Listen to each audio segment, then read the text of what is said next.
Wonderful. Welcome, everyone. It's so nice to see you all. Thank you for coming. Mm. Not that I'm counting, but we've entered into or just ended day 6 of the retreat in Australia. And day 6, where day 5 is settling in, day 6, the mind starts to turn out and starts to think outside of the retreat. This might be thinking about things you're going to do after the retreat. It might be thinking about family or friends that you're missing. Or maybe it will be a conversation about how this wonderful samadhi and feeling that you've developed in your body during the retreat is going to miraculously just appear and travel for the rest of your life as you're floating down the street with everyone looking at you in awe. So I've definitely seen Linda and Deb floating around the place a little bit.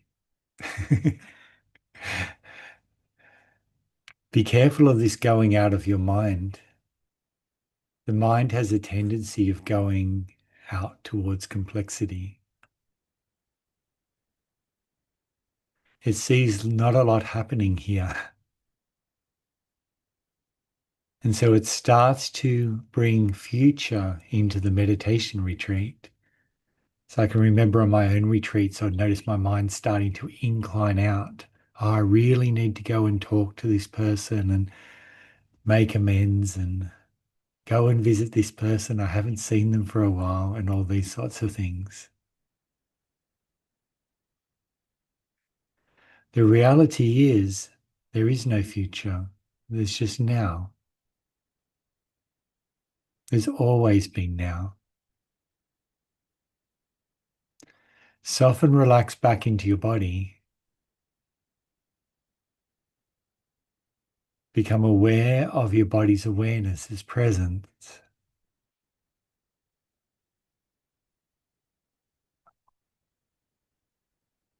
And past and future drop away and you end up within the body, not within the mind.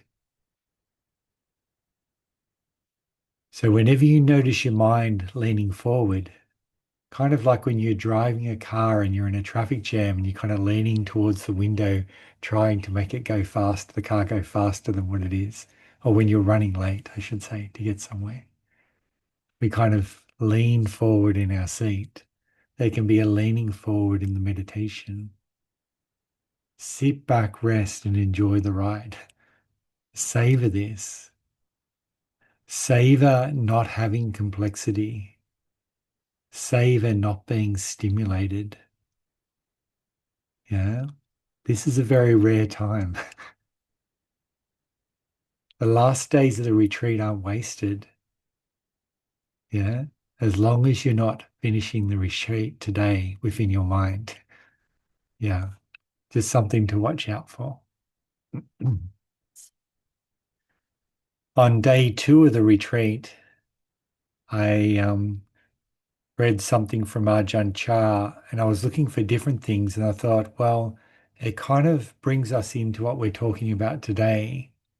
But I'm also wondering that if you'll hear it in a different way to what you heard it in those first couple of days when your mind was still busy and just starting to settle down. Yeah. Ajahn Chah said, just try to keep your mind in the present. Whatever arises in the mind, just watch it and let it go. Don't even be, don't even wish to be rid of thoughts.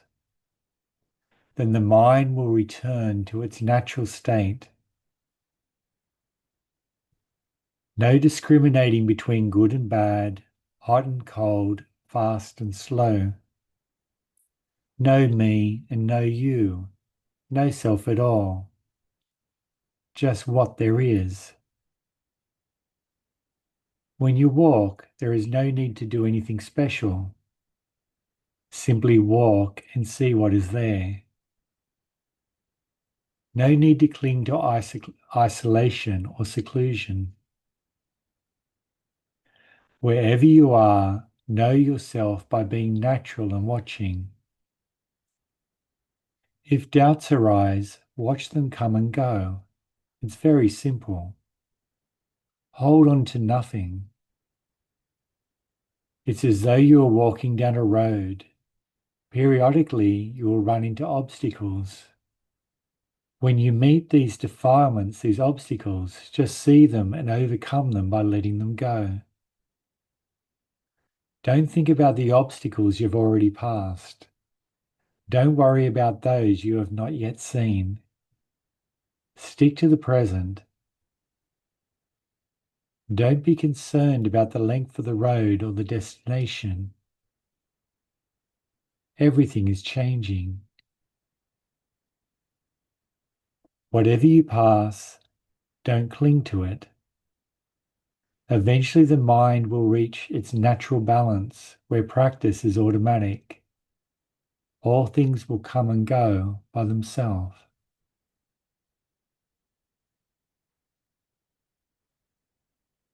We've been looking into this throughout the retreat. Is this starting to resonate with you, what he's talking about? Is there a deeper understanding? Have you had insight into some of this? In how simple this all is? It's a simplicity of it all that makes us miss it.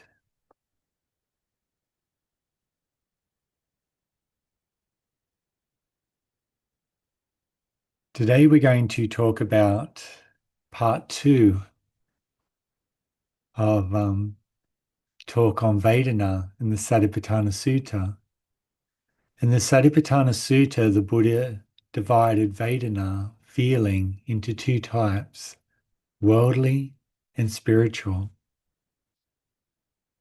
So last night we talked about worldly Vedana, and hopefully you've come to understand it a bit better, and you can notice your mind producing this feeling.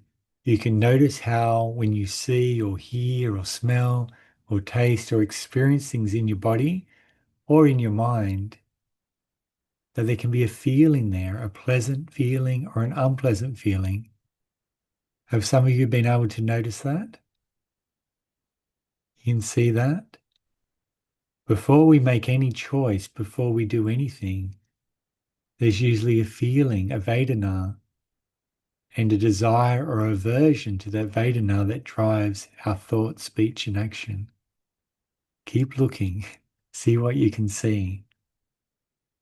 So we're going to look at spiritual Vedana tonight and also see the difference between spiritual Vedana and worldly Vedana. And this is a really important distinction because if we understand this, we suddenly see the meditative path very clearly.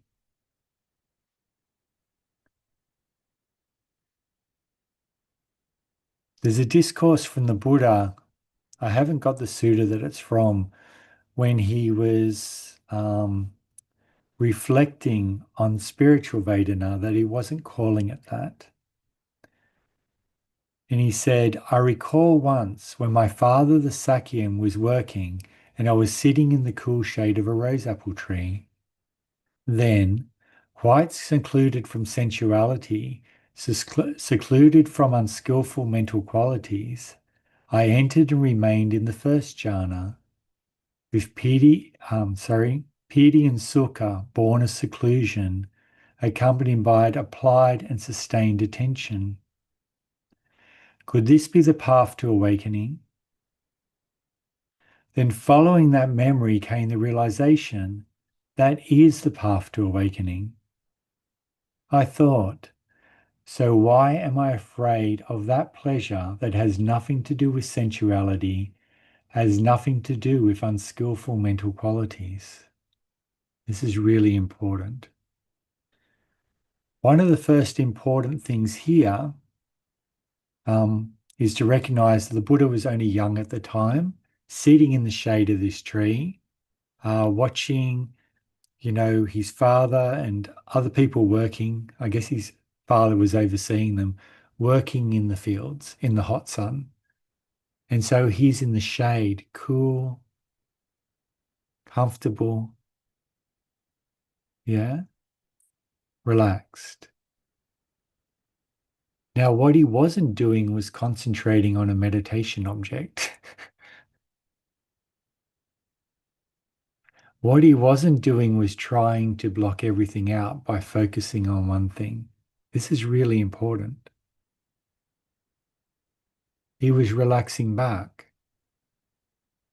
Can you ever recall as a young child maybe coloring in on a book, yeah, or laying on a grassy hill with some friends and relaxing back in the sun or in the shade?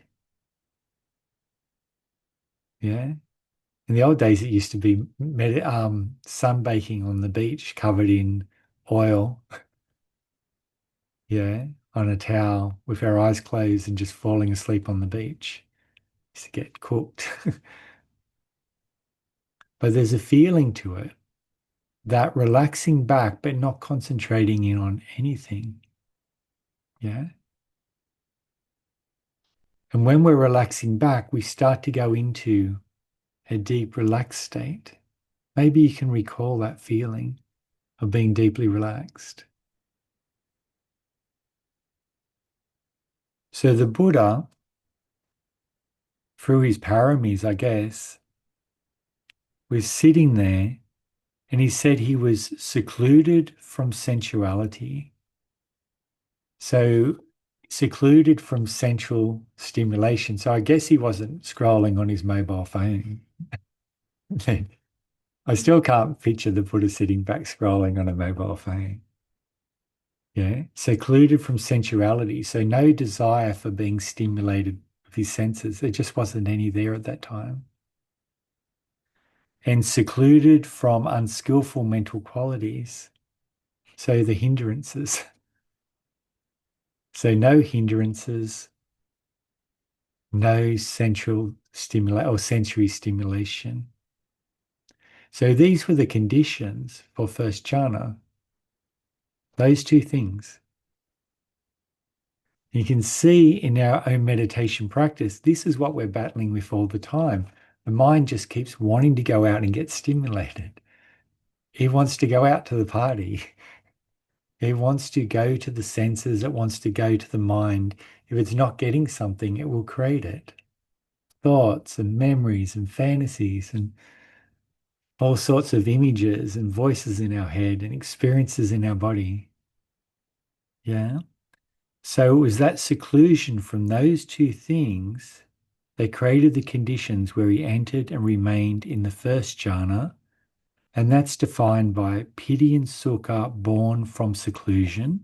So seclusion from sensory stimulation, secluded from the hindrances. Yeah. And accompanied by applied and sustained attention. So applying and sustaining. Yeah. Vitaka vichara. And then he said, so why am I afraid? So why am I afraid of that pleasure that has nothing to do with sensuality and nothing to do with unskillful mental qualities? And that defines spiritual Vedana. Yeah. Okay. So let's start to take a look at that. Okay. Yesterday we went in depth talking about worldly Vedana. Let's look at spiritual Vedana. So just before we start, I'll just say what defines the difference between worldly Vedana and spiritual Vedana is worldly Vedana arises when the mind grasps onto sensory experience. Spiritual Vedana arises when the mind lets go of it. Grasping, releasing. Yeah. Grasping, releasing, seclusion. Do you understand the difference there? Yeah? Okay. So the Buddha said, when experiencing a worldly pleasant feeling, they know I'm experiencing a worldly pleasant feeling. When experiencing a spiritual pleasant feeling, they know I'm experiencing a spiritual pleasant feeling. So let's first look at what spiritual pleasant feeling is. What does that mean?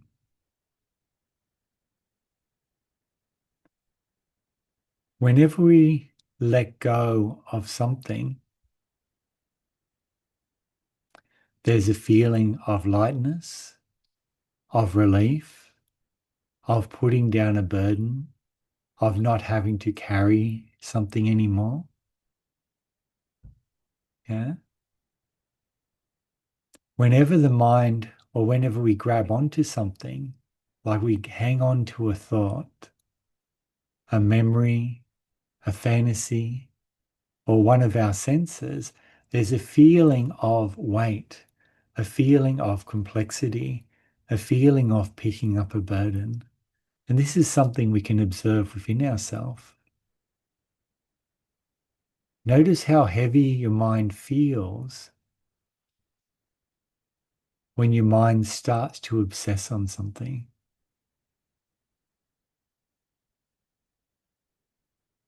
When your mind starts to go over something within your head, starts to think about it, starts to churn it.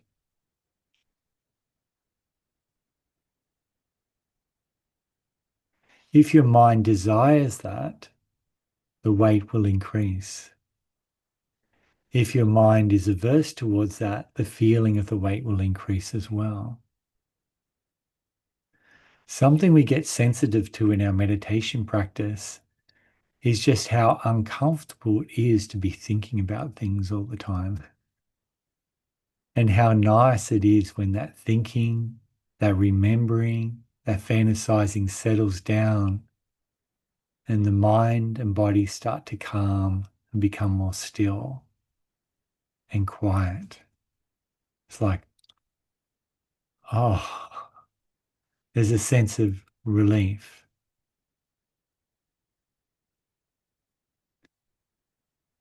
Whenever we let go of anything, there is a pleasant feeling of letting go available. It feels nice to let go. And this isn't necessarily a really strong feeling, it's very subtle. If you let go of effort in your forehead, in your cheeks and your jaw now, notice in that release, it feels nice, just in that. Feels nice. If you let go of your interest in thoughts, interest in the world around you, there's a nice feeling that starts to develop. This nice feeling of letting go is spiritual Vedana. The thing about spiritual Vedana is that it's only available on letting go. So good examples where you can feel it. If you're generous and you give something, the very act of giving, gives rise to spiritual Vedana. You're giving something away, you're giving something up. With loving kindness, you'll access spiritual Vedana as well. You're open and you're giving with gratitude, with kindness, with caring.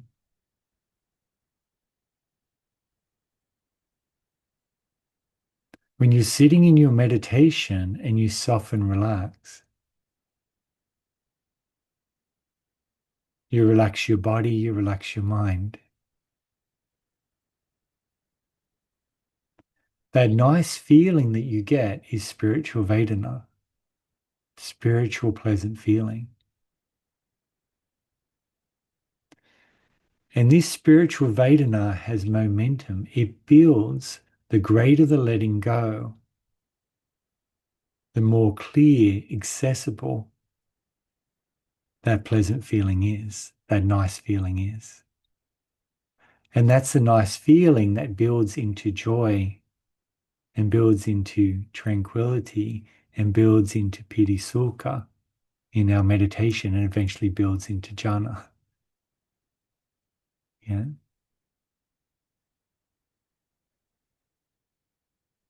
Now, the thing about worldly pleasant feeling, the reason why it isn't as satisfying as spiritual pleasant feeling is because worldly pleasant feeling is only accessible on getting something. If I look at this sight, if I hear this, listen to this sound, or smell this smell, or taste this taste, or experience this within my body, or think about this, or remember this, or fantasize about this, and so on. Every time we do that, we can get a pleasant worldly feeling. But as we talked about last night, is worldly feeling or worldly pleasant feeling has a problem. Everything is anicca, everything is impermanent. So once you get that worldly pleasant feeling from seeing something or experiencing something, that feeling will cease. So you have to do it again and again and again to get it. And as I mentioned last night, that develops an addictive relationship to trying to get that pleasant feeling. So people go on holidays and what they do is they try to collect experiences. And what they're doing is they're collecting impermanent things. As soon as they've experienced their happiness on their holiday, it's gone. So they take a photo so they can try to recall by looking at that photo that pleasant feeling again and again because of the nature. But it's never the same. Then by looking at that photo, they start to long for that pleasant feeling that they had in the past, but they can never get back to it. Now, there's nothing wrong with worldly pleasant feeling. The problem is we're attached to it. If we think our happiness is dependent on feeling pleasant in life, then we will get dukkha. Then we will be really unsatisfied. We'll never have happiness at last. The law of anicca also and anatta also applies to spiritual Vedana, spiritual pleasant feeling. But there's a difference where worldly pleasant feeling is dependent on experiencing something which is impermanent to get that pleasure. Spiritual Vedana, spiritual pleasant feeling, is dependent on letting it go. Even though spiritual pleasant feeling is impermanent, as long as there's letting go in your heart and mind, it's always available. So if you're always letting go, then spiritual pleasant feeling becomes permanent. Can you see the difference? You can see the path. This is what Ajahn Chah was talking about. As long as there's letting go within the heart and mind, spiritual pleasant feeling is available. As long as there's craving and aversion within the mind, worldly pleasant feeling will collapse and cease.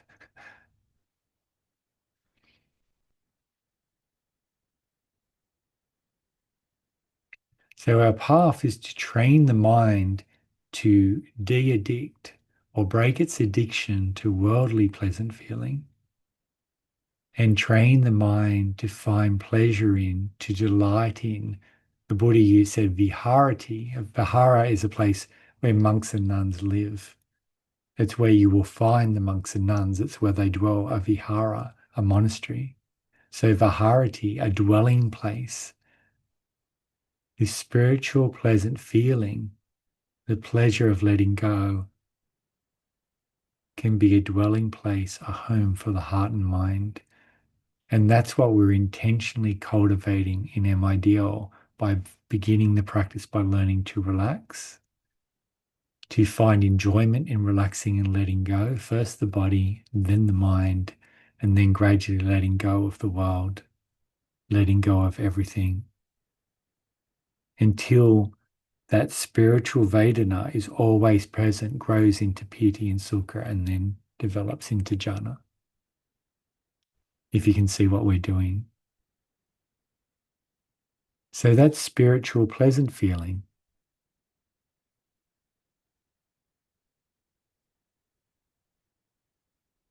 When experiencing a spiritual unpleasant feeling, they know I'm experiencing a spiritual unpleasant feeling. Again, I'd like to point out, like I did last night, notice they know, not they try to do something about it. They try to find themselves on a map. They try to fix it. They try to get rid of it, avoid it, suppress it. It's just they know. You know it's here. This is the experience now. Rest in this, rest with this. There's nothing you need to do with it. It's literally building your presence on that. Yeah. Let's take a look at the difference between worldly unpleasant feeling and spiritual unpleasant feeling. And this is really interesting in regards to insight maps and so on, and understanding what's happening in the path. Worldly unpleasant feeling, yeah, is unpleasant feeling that comes off the world. So if you have lots of aches and pains and a really unpleasant feeling body because you've been sitting and walking in a very rigid way for the last 6 days, that is not spiritual dukkha. That is not spiritual unpleasant feeling. That is worldly unpleasant feeling. It's still part of the path, but that's worldly. Yeah, and I'll define the two very soon. If you have a lot of emotions coming up and kind of going through a cleansing process and you've got all these emotions coming up, that's still worldly. It's not spiritual. Though it can be diagnosed as being spiritual, it's not spiritual. Yeah. Okay. Because I often see this applied to Mahasi's progressive insight, and that's not part of it. That's just worldly suffering. Not just, it's horrible, but it's worldly suffering. If your mind is spinning 100 miles an hour and won't stop and going all over the place, and you're getting these horrible thoughts coming up and visions and everything like that, and you're getting lots of anxious feelings and all of this, that's still worldly. It's not spiritual. Spiritual unpleasant feeling is very clearly defined. Spiritual unpleasant feeling comes up when the mind's perception shifts from people and things being primary to the free characteristics being primary. Yeah? So what I mean is the meditator's mind looks out into the world and it sees anicca, impermanence, first, sees people and things second. I can see Paula nodding. Yeah, you get that from when the insight path develops. So the perception shifts where we start to see impermanence and unreliability first in everything. Hear a sound, I see the impermanence of the sound, then I hear the bird. Where when we're still caught up in the world, we hear the bird, then we see the impermanence. So the mind starts to take the free characteristics as primary, its primary perception, and this is how it develops.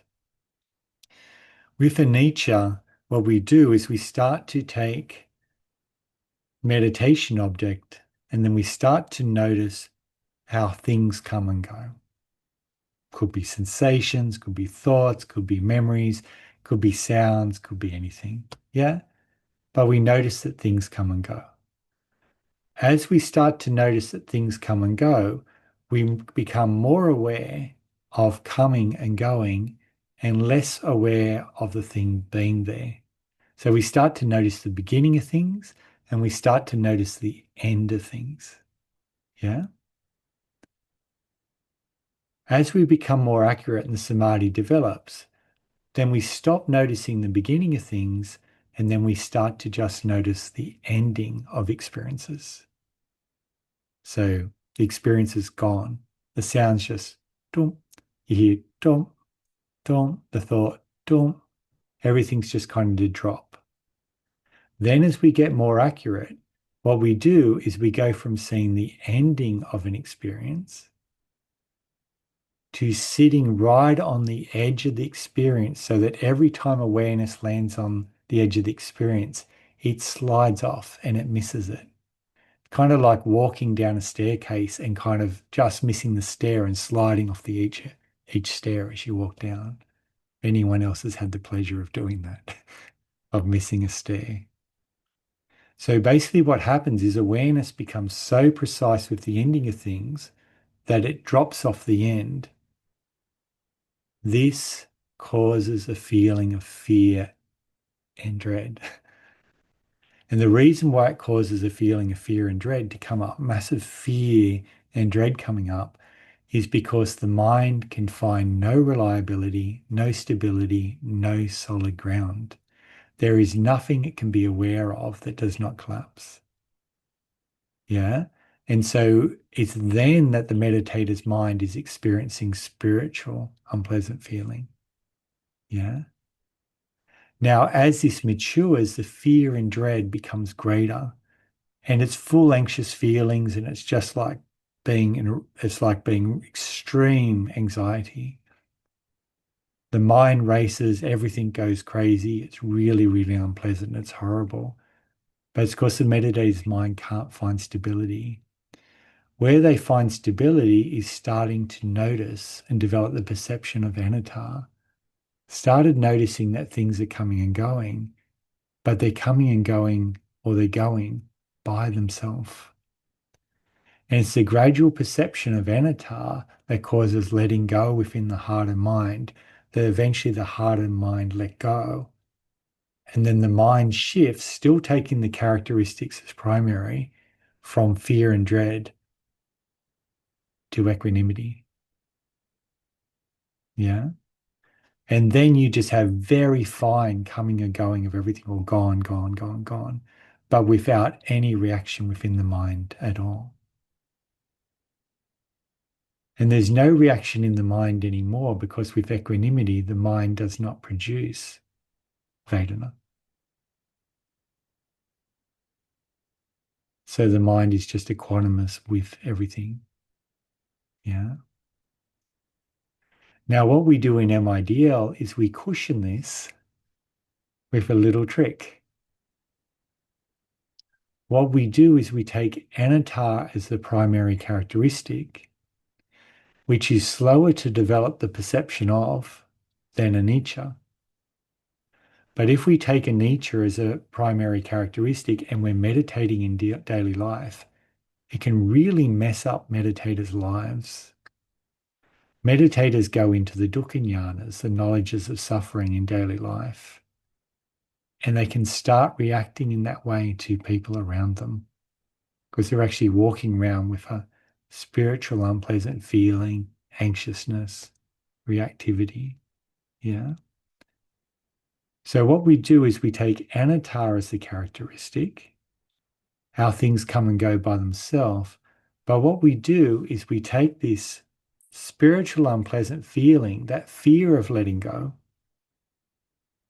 and what we do is we give the mind a place of safety by tuning in and cultivating pleasant spiritual feeling of letting go at the same time. And that's what you're doing with the GOS formula. When you're relaxing back, you're getting out of attention and relaxing, softening, relaxing back into the awareness of your body. You're accessing spiritual, pleasant feeling, that pleasure of letting go. Relax your body, relax your mind. When your mind goes out, the attention goes out, you notice it's anicca and anatta nature. You notice how it's impermanent, and you notice that it happens by itself for insight. Then what you do is you soften, relax, let it go, to come back and access again the spiritual, pleasant Vedana, pleasant feeling. And then you smile with kindness and caring, really enjoying that letting go, to reward your mind for letting go, for rewarding your mind to let go of that which is anicca and anatta. And in this way, the level of dukkha doesn't go anywhere near as high if we do it with dry insight, yeah, without that samatha aspect. So in that GOS formula, you're both developing the insight, but you're buffering it. You're using spiritual pleasant feeling to reward the mind for letting go. But you're also still experiencing the spiritual unpleasant feeling, the fear of letting go, but it's not as strong. Yeah? The fear of letting go and the fear of being out of control. Yeah. And so this tends to keep meditators' minds more stable, and they're less likely to go into, like we've all seen it, meditators can go into psychotic episodes from this. And Cheetah House has arisen from that. We've taken helping meditators who are having a real trouble, real crisis, where they're not finding any safety within anything. And they've come out of retreat and it's not going away.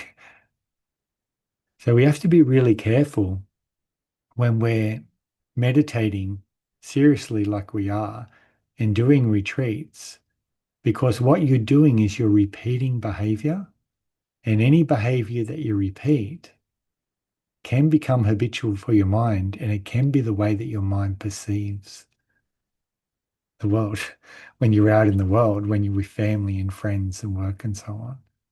And this is not unusual. Some meditators get stuck in enormous amounts of dukkha outside of retreat. You know, so you just got to be careful. So bringing this, using the spiritual pleasant feeling to reward your mind for letting go, yeah, is a very skillful way. Yeah, a very skillful way of being able to develop insight without all the dukkha and suffering. And that's what the Buddha was referring to here. The Buddha had access, the spiritual pleasant feeling underneath that tree. Yeah, with the seclusion, the letting go of sensory stimulation, and the seclusion from the hindrances, the letting go of the hindrances. Yeah. Mm. And the last one, when experiencing a spiritual, neither unpleasant or pleasant feeling, they know I'm experiencing a spiritual, neither unpleasant or pleasant feeling. This neither unpleasant or pleasant feeling in regards to worldly, yeah, that is in relationship to the mind not producing, or the way I experience it, not producing a feeling to sort anything into dangerous or safe. So the mind is experiencing this, but it says, this has no value to me. I'm not going to bother recording or remembering this. Much of what we experience within the world, we don't remember. We only remember the select things that we liked and that we didn't like. So the things that were pleasant and the things that were unpleasant. All the little other things that go on, the mind doesn't bother recording. And many things within our life, the mind fades. And as your practice deepens, you'll start to notice all the things that you have no relationship to them whatsoever. You can see them. There's just no attraction or aversion. There's nothing there whatsoever towards them. They're just very neutral. When we're talking about spiritual, the difference here is when we're talking about spiritual, neither unpleasant nor pleasant feeling, we're talking about equanimity. And the equanimous mind does not produce pleasant or unpleasant feeling. And I think, unfortunately, I did not bring the sutta. With that, I was going to read it for you just to finish up, but I haven't got it here. I don't think I've got it here either. Anyway, if you go, an easy way to see this for yourself is go and look at, say, the Kayagata Sati Sutta, And go and look at the definition of fourth jhana. Yeah. So the meditator, free from dukkha and sukha. So no suffering, no, and this is like usually no suffering, no pain, no happiness, or no suffering, no happiness. And free from uh, pleasant or unpleasant and pleasant feeling. With mindfulness purified by equanimity, or equanimity purified by mindfulness. I can't get it word for word, but that's what it is. So no sukha, no dukkha, no pleasant or unpleasant Vedana as the definition for equanimity. And that's what equanimity is like. Equanimity has the pleasure of no pleasure, the enjoyment of no stimulation, the pleasure and enjoyment and happiness of the mind not grasping onto anything, the mind letting go of everything. Yeah. It has this subtle beauty, purity, effortlessness. It feels like it's always been this way and it will always be this way. And it's so obvious. And the first time you experience equanimity, it's like, oh, this is just so obvious and so natural. And even feels like you're not even meditating at all because you're not. The mind's doing the meditation. Everything is fine coming and going. There's no going out of the mind, no going out of attention. And then there's a feeling like, wow, this is going to last forever, for the rest of my life. And then it collapses. Then you get out into the world and it collapses, and you go, okay, still some more work to do, back on retreat again. Um, and the reason is because there's two types, or my understanding, there's two types of equanimity. There's equanimity that's developed by samadhi, and we can develop by samadhi in samatha jhana, or we can develop by samadhi with kanika samadhi, with insight. The thing about samadhi is samadhi collapses with sensory stimulation. So as soon as you go out in the world and you start getting sensory stimulation, the hindrances go up. There goes the samadhi, and there goes the equanimity. So the whole lot will collapse. And this is a common occurrence for meditators coming out of insight retreats. Feels like it's going to last, and then it just gradually fades, and then it's like, oh no, time for another retreat. The other equanimity is the mature equanimity, and this gradually develops, and it's developing in you now. It began the first time you started to feel contentment. It was growing as your contentment is growing, as the letting go is increasing in your heart and mind, as your mind is letting go of worldly Vedana. That contentment is growing in you, and that contentment has momentum. It's the end of discontentment. It's the end of needing anything other than this. And as that contentment grows, it will grow into equanimity. And if it grows through equanimity, not through samadhi, but through insight, through wisdom, then the equanimity becomes permanent. And the mind always rests in equanimity. And the mind no longer produces worldly Vedana, but the mind can still access and dive into and enjoy and express through spiritual Vedana. And the spiritual Vedana, that pleasure of letting go, that's always available. It always has been available. There's never been in a time in your life when it hasn't been there for you, except your mind's been going out and grasping. It only needed to give up and let go. It needed to have less, not more. That is the seat. It is the bed for all kusala qualities. That's the seat for loving kindness. That's the seat for compassion and caring and gratitude. And of course, generosity, because it is letting go. There's no fear of giving. Yeah. Everything that is wholesome, everything that is beautiful rests on spiritual Vedana. And you can start accessing wholesome qualities right from the beginning of your practice. As soon as you start to relax and let go, notice how nice it feels to relax, and automatically the heart starts to open just a little bit. Maybe lets out a little bit of kindness.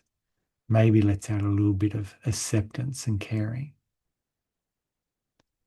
So this is a gradual path. There's no lightning strikes and angels and trumpets. Everything can improve just a little bit.